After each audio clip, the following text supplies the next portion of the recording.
કઠલાલ અને કપડવંજ તાલુકાના 200થી વધુ કાર્યકરો કોંગ્રેસમાંથી ભાજપમાં જોડાયા છે. ખેડા જિલ્લામાં આગામી સમયમાં કઠલાલ અને કપડવંજ તાલુકા પંચાયતની ચૂંટણીઓ આવી રહી છે, ત્યારે જિલ્લામાં રાજકીય સમીકરણો પણ ઝડપથી બદલાઈ રહી છે, જેના પગલે આજે કઠલાલ અને કપડવંજ તાલુકાના 210 કાર્યકરોએ કોંગ્રેસ સાથે છેડો ફાડી ભાજપનો ખેસ ધારણ કર્યો હતો. સૌ કાર્યકરોને ખેડા જિલ્લા ભાજપ પ્રમુખ અજયભાઈ બ્રહ્મભટ્ટે ઉમળકાભેર આવકારી ભાજપનો ખેસ ધારણ કરાવ્યો હતો. Bureau report, Gujarat crime news, Kheda. 5 ની સામે 200 તમારી વિધાનસભાના 5 કાર્યકર્તાઓને લઈ ગયા, તમે 200 ને લાયા, શું કહેશો?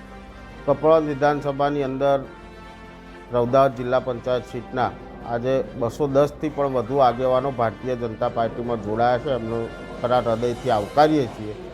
ખાસ કરીને જોવા જઈએ તો આજે જે હોદ્દેદારો ભારતીય જનતા પાર્ટીમાં જોડાયા એમાં દૂધ મંડળીના ચેરમેનશ્રીઓ, પૂર્વ તાલુકા પંચાયતના સભ્યો, સરપંચશ્રીઓ અને આઈટી સેલના કોંગ્રેસ પક્ષના હોદ્દેદારો અને યુવાનો ખૂબ મોટી સંખ્યામાં જોડાયા છે.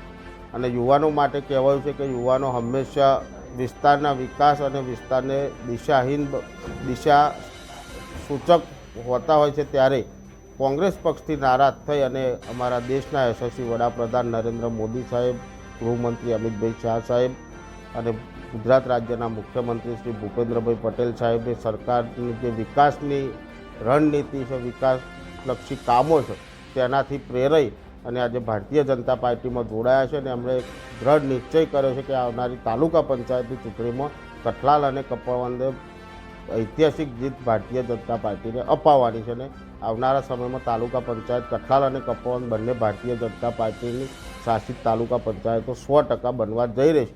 આજની પરિસ્થિતિએ જોવા જઈએ તો કોંગ્રેસ પક્ષ પાસે કઠલાલ અને કપડવંજની અંદર તાલુકા પંચાયતની અંદર ઉમેદવારી કરાવવા માટે ઉમેદવારો દાવેદારો નથી, તો એમને ઘરે ઘરે જઈને જોરાએ દાવેદારો ઊભા કરવા પડે એવી પરિસ્થિતિ છે. ત્યારે 2 દિવસ પહેલાં જ અમારા 2 આગેવાનો પૂર્વ ધારાસભ્યને મળવા ગયા હતા અને એમને પરાણે ખેસ પહેરાવીને પોસ્ટ મૂકવામાં આવી હતી. એની સ્પષ્ટતા પણ ગઈકાલે અમારા બંને કાર્યકરોએ કરી છે. ત્યારે કોંગ્રેસ આજે બિલકુલ મૃત પાય છે, ત્યારે કોંગ્રેસ દિશા વિહોણી થઈ ગઈ છે. એટલા માટે આજે સમગ્ર કાર્યકરોને ગુમરાહ કરવાનું કામ કરી અને કંઈક ને કંઈક નેગેટિવ મેસેજ ફેલાવવાના પ્રયત્નો કરે છે. પરંતુ મારી કપડવંજ વિધાનસભાના મતદારો અને યુવાનો ખૂબ જાગૃત યુવાનો છે, એટલે એમને ચોક્કસ ખબર છે કે આ વખતે ભારતીય જનતા પાર્ટીનું શાસન તાલુકા પંચાયતની અંદર આવવાનું છે ને એમાં અમે બધાય સૌ ભાગીદાર બનીએ.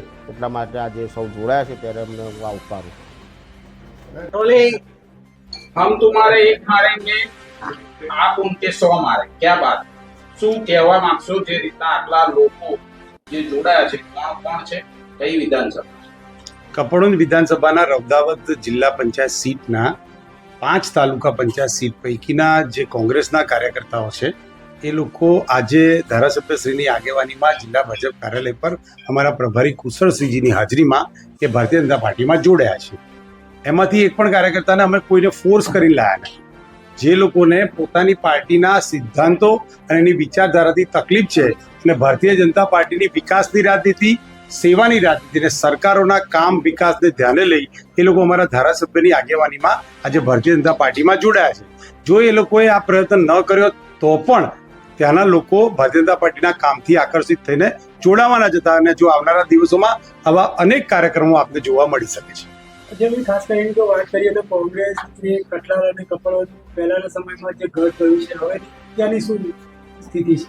કઠલાલ અને કપડવંજ વિધાનસભામાં અમે આ વખતે તમારા ધારાસભ્ય બહુ સારા મતે જીત્યા. ત્યારબાદ કપડવંજ નગરપાલિકા, કઠલાલ નગરપાલિકા પણ અમારી પાસે છે. કઠલાલ તાલુકા પંચાયત અમારી પાસે નહોતી અને કઠલાલ તાલુકા પંચાયત હતી અને કપડવંજ તાલુકા પંચાયત અમારી પાસે નહોતી. આ વખતે બંને જગ્યાએ ભારતીય જનતા પાર્ટી બહુ જ સ્પષ્ટ બહુમતીથી આવશે અને જે કેન્દ્ર સરકારના અને રાજ્ય સરકારના ખૂબ જ કામો અત્યારે પ્રોસેસમાં છે, મંજૂરીમાં છે અને થયેલા છે, એનો અમે ચોક્કસપણે લાભ લઈશું. સાહેબ, 5 જેટલા કપડવંજ તાલુકાના ભાજપના કાર્યકરો કોંગ્રેસમાં જોડાયા હતા અને જે સોશિયલ મીડિયા પર કોંગ્રેસે પોસ્ટ પણ કરી હતી, તે બાબતમાં શું? જો કોઈના ખોટા વાતનો જવાબ આપવો એ જરૂરી નથી હોતો, પણ તમે આ પ્રશ્ન કર્યો છે એટલે હું જવાબ આપી દઉં કે 5માંથી 3 લોકો ભારતીય જનતા પાર્ટીના સભ્ય નહોતા અને જે 2 લોકો ગયા હતા એ લોકો એમના અંગત કામે પૂર્વ ધારાસભ્યને મળવા ગયા હતા અને એમણે ફોટો પડાવી અને એને એમાં જોડાણ કર્યું છે. એ રીતે જાહેર કર્યું, જેની સ્પષ્ટતા ગઈકાલે આપ સૌના માધ્યમથી કરી દેવામાં આવી સાહેબ કેટલા કાર્યકર 200 થી 200 છે. 210 થી વધારે કાર્યકર્તાઓ આજે જોડાયા છે.